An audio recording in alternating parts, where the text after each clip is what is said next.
खबर मुरादाबाद से। सपा सांसद रुचि वीरा का बीजेपी सरकार पर तीखा हमला, गुलदार के आतंक और महंगाई को लेकर घेरा। सपा सांसद रुचि वीरा ने मुरादाबाद, कांट, ठाकुरद्वारा और बढ़ापुर क्षेत्रों में गुलदार के बढ़ते हमलों पर गहरी चिंता जताई। सांसद ने कहा, खेत तो दूर, अब गुलदार घरों में घुसकर बच्चों और महिलाओं को अपना शिकार बना रहे हैं। रुचि वीरा ने दावा किया कि उन्होंने 4 अप्रैल को सदन के अंदर और वन मंत्री से मिलकर इस मुद्दे को उठाया था, साथ ही गश्त, सर्च लाइट और पिंजरे लगवाने की मांग की थी। सांसद का आरोप, सरकार और वन विभाग की ओर से अभी तक कोई ठोस कार्रवाई नहीं की गई है। रुचि वीरा ने बीजेपी सरकार पर हमला बोलते हुए कहा कि डीजल, चीनी, बिजली के बिल और रोजमर्रा की जरूरत की चीजें लगातार महंगी हो रही हैं। किसानों को गन्ने का उचित मूल्य नहीं मिल रहा और उनकी लागत तक नहीं निकल पा रही है। सांसद ने कहा, सरकार हर मोर्चे पर नाकाम साबित हुई है और उसकी गलत नीतियों ने त्योहारों की मिठास को फीका कर दिया है। कहा, इसका जवाब जनता आने वाले समय में देगी।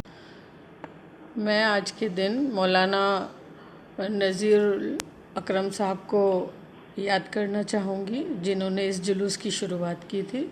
और जो आप ऑर्गेनाइज़र हैं, उनकी मर्ज़ी है, ये उनकी सोच है, वो किसको बुलाएं किसको ना बुलाएं, आरएसएस के लोगों को बुलाएं या सेकुलर लोगों को बुलाएं, ये उनकी सोच पे निर्भर करता है। इसमें कोई सियासत होनी नहीं चाहिए। मैंने कहा ना कि ये सियासी मंच नहीं है, ये एक मतलब नबी की शान में एक उनके यौम पैदाइश के मुबारक मौके पे होने वाला एक प्रोग्राम है। ये कोई सियासी मंच नहीं है। मैं इस पे कोई बात कहना नहीं चाहती, ये उनकी सोच है। देखिए, ये जो तेंदुए से होने वाली घटनाएं हैं और जो लोगों की जानें जा रही हैं, ख़ासतौर से महिलाओं की, बच्चों की, जो खेत में काम करने को मजबूर हैं, उनकी जिस तरह से जानें जा रही हैं, ये बहुत ही दुखद है।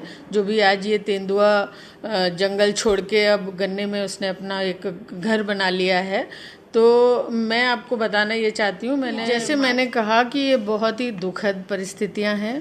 जिस तरह से घरों के अंदर तक जो गुलदार हैं वो हमला कर रहे हैं, अपना शिकार बना रहे हैं बच्चों को, महिलाओं को। मैंने 4 अप्रैल में सदन के अंदर भी मांग की थी कि ऐसे जो प्रभावित एरिया हैं जहां गुलदार का ज़्यादा प्रकोप है, उसमें कांट भी है, ठाकुरद्वारा भी है और बढ़ापुर विधानसभा भी है, जो जंगलों से लगे हुए विधानसभाएं हैं। यहाँ पे मैंने वन मंत्री जी से भी मैं मिली थी। मैंने उनसे मांग की थी कि ऐसे जो प्रभावित जगह हैं वहाँ लाइटें भी लगनी चाहिए, वहाँ पे गश्त भी होनी चाहिए, वन विभाग के द्वारा सर्च लाइट रहनी चाहिए, वहाँ पे पिंजरे लगाए जाने चाहिए टाइम पे।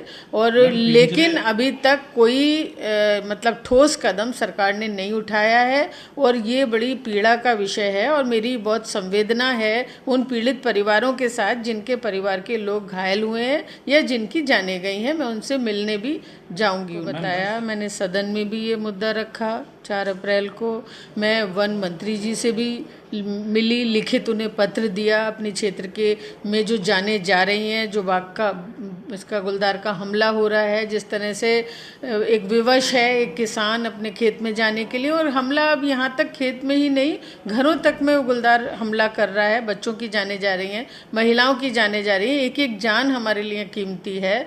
सरकार ने कोई भी ठोस कदम अभी तक नहीं उठाया है। मैंने बार बार कहा है कि ज़्यादा वन विभाग, मैंने दिशा की बैठक में भी ये बात रखी है कि ज़्यादा से ज़्यादा कोम्बिंग हो, घूमे वन विभाग के लोग, सर्च लाइट लेके घूमे, पिंजरे वहाँ मौजूद रहने चाहिए, लाइटों का पूरा प्रबंध होना चाहिए, लाइट लगनी चाहिए उन सीमाओं पे। तो ऐसी मांगे मैंने की है। लेकिन ये दुखद बात है कि सरकार ने अभी तक इस विषय पे कोई गंभीरता से कोई कार्रवाई नहीं की है और लोगों को अभी तक कोई राहत मिलती नज़र नहीं आ रही है। हम इस बात को फिर वन मंत्री से मिलेंगे और उनके सामने इस समस्या को रखेंगे।